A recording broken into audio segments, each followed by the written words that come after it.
इतनी बात में कोई दिक्कत ही नहीं है, आपने समझ गए। इसने अपनी ताकत बढ़ाई। ताकत कैसे बढ़ाई? मीर जुमला के बारे में कहा जाता है कि उस समय मीर जुमला के पास में लगभग 2 मन हीरे थे। 2 मन हीरे। 2 मन हीरे समझ रहे हैं?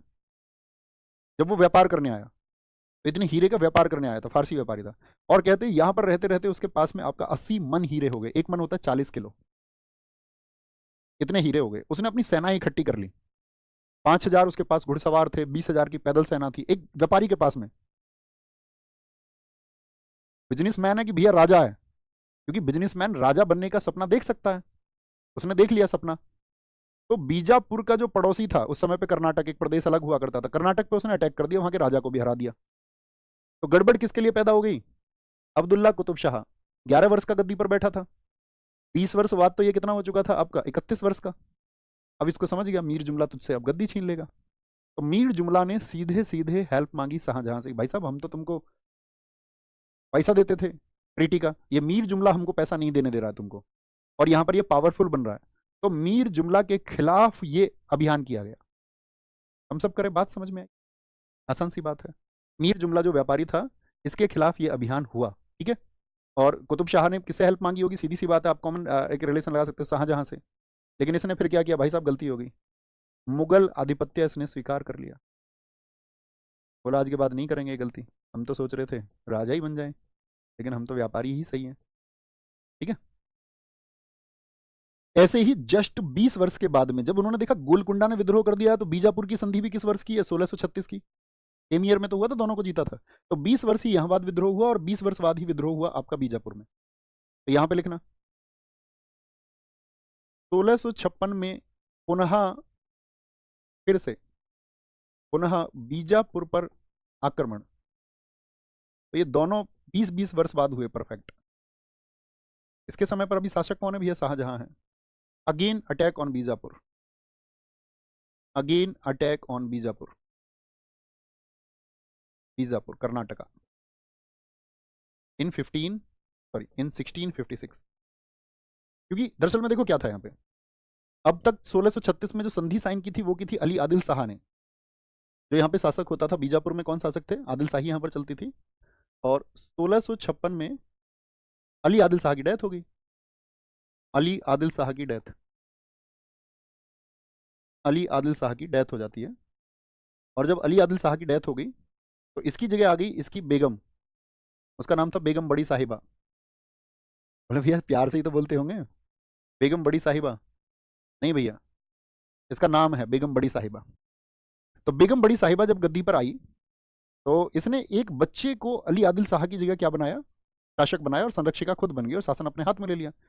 लेकिन शाहजहां को पता चलता है जिस बच्चे को ये क्लेम कर रही है कि अली आदिल शाह का बच्चा है, वो बच्चा है ही नहीं, अली आदिल शाह का कोई बच्चा ही नहीं है। तो इनको इस समय पे एक राइट टाइम दिखा कि भाई क्यों ना इसको टेक ओवर कर लिया जाए, इस बड़ी साहिबा के, यानी कि इस बीजापुर को पूरी तरह से नियंत्रित कर लिया जाए। बहुत अच्छा क्वेश्चन बनता है, बहुत शानदार। तो अली आदिल शाह की डेथ के बाद में तो किसी अन्य पुत्र को, क्या मैंने बोला, किसी अन्य पुत्र को गद्दी पे इसने बिठा दिया। वो आपको याद रहेगा। तो यहाँ पर फिर आपका 1656 में क्या हुआ? अटैक हुआ। अटैक के बाद में यहाँ पर जो बीदर का किला था उसको मुगलों ने घेर लिया। तो पूछेगा मुगलों ने बीदर का किला या शाहजहां के समय पे बीदर का किला या कल्याणी का किला कब जीते गए थे? कल्याणी का किला तो ये 1656 में ही जीता किला, मुगलों ने जीते, मुगलों ने जीते। अब कमांडर कौन है यहाँ पर? कमांडर तो वही था, औरंगजेब। ठीक है।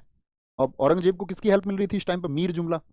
अब तो उसकी सेना के साथ में मैंने कहा ना 25-30 हजार की सेना मीर जुमला के पास में भी थी।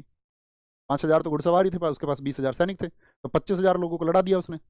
अब 25,000 की सपोर्ट मिलेगी सेना की, तो मजबूत तो हो ही जाएगा। तो मीर जुमला की हेल्प से, कभी भी आपसे पूछे औरंगजेब ने बीजापुर पर अपने अभियान को सफल करने के लिए किसकी हेल्प ली थी, क्या आंसर आएगा? दोस्त अतिरिक्त बातें मत किया करो। मीर जुमला कौन है सर, ये पूछ रहे हैं। अभी तो बताया, मीर जुमला फारस से आया था व्यापार करने गोलकुंडा के क्षेत्र में 1621 में। बुद्धू ऐसे कैसे काम चलेगा? बहुत थैंक यू सोनू अली जी। इतना बुद्धू नहीं होना है भाई, जागृत होकर देखो। बीच में कहीं चले जाते हो क्या किसी को मैसेज वैसेज करने? ऐसा ना करो भाई, समझ गए? और नहीं तो फिर वो 15 मिनट वाली क्लास देख लो, 15 मिनट में मुगल साम्राज्य खत्म, परीक्षा में पर्सन बन जाएंगे। कोई दिक्कत? तो बीजापुर पर अटैक हुआ और यहां पर शाहजहां ने एक मैसेज भेज दिया इनको इसी टाइम पे। शाहजहां ने कहा कि भाई अगर संधि हो सकती है तो संधि करो, और नहीं तो औरंगजेब का ये मूड था कि भाई इसको अभी टेक ओवर कर लेते हैं। तो जैसे ही शाहजहां का मैसेज आया तो फिर से संधि ही करनी पड़ी। और उस संधि में क्या हुआ कि इन्होंने कहा कि हम मतलब इन पर लादा गया था उस समय कर्ज 1.5 करोड़ रुपए, 1.5 करोड़ तुमको देने होंगे, उसमें से 50 लाख माफ कर दिए शाहजहां ने, 1 करोड़ रुपया इनको देना पड़ा। और साथ में इन्होंने प्रॉमिस किया कि कभी भी हम मराठों पर अगर संघर्ष करेंगे मुगल, तो बीजापुर के लोग उसमें साथ देंगे। क्योंकि बीजापुर को, मैंने कहा कि बीजापुर को सपोर्ट किसने किया था जब बीजापुर ने रिवोल्ट किया, तो मराठों ने। तो इसी बात के लिए प्रॉमिस ले लिया गया बीजापुर से। इस सब की जरूरत पड़ेगी जब मैं मराठा उत्कर्ष आपको पढ़ाऊंगा, अब मैं आपसे क्वेश्चन करूंगा इस बात के लिए कि कौन था हेल्प करने के लिए, किसने प्रॉमिस किया था पहले, और फिर बाद में प्रॉमिस किससे कर दिया, शाहजहां से। बात क्लियर है। तो 1656 में पुनः बीजापुर पर आक्रमण उन्होंने कर दिया। याद रखिए कि बीजापुर पर क्या हुआ यहां पर, 1 करोड़ रुपए का हर्जाना, कंपनसेशन ऑफ कंपनसेशन बोलते हैं ना, अनुकंपा, compensation of 1 CR, 1 crore rupees, ये लिख लिया करो, अब तो कोई दिक्कत ही नहीं, ठीक है। और मैंने क्या कहा, जैसे ही बीजापुर ने संधि की तो आपका मराठों ने भी यहाँ पर, यानी छत्रपति शिवाजी महाराज जी जो मराठे हैं उन्होंने भी फिर यहाँ पर क्या किया, जो उनकी तरफ से लड़ाके थे उन्होंने भी संधि की। यहाँ पर आएंगे क्योंकि अंतिम समय आ चुका है, अंतिम समय के लिए उत्तराधिकार का युद्ध सबसे इंपॉर्टेंट है, वो भी पढ़ाएंगे कैसे लड़े ये सारे भाई आपस में। तो उससे पहले आपको जानना पड़ेगा शाहजहां के बारे में। शाहजहां के दरबारी कवि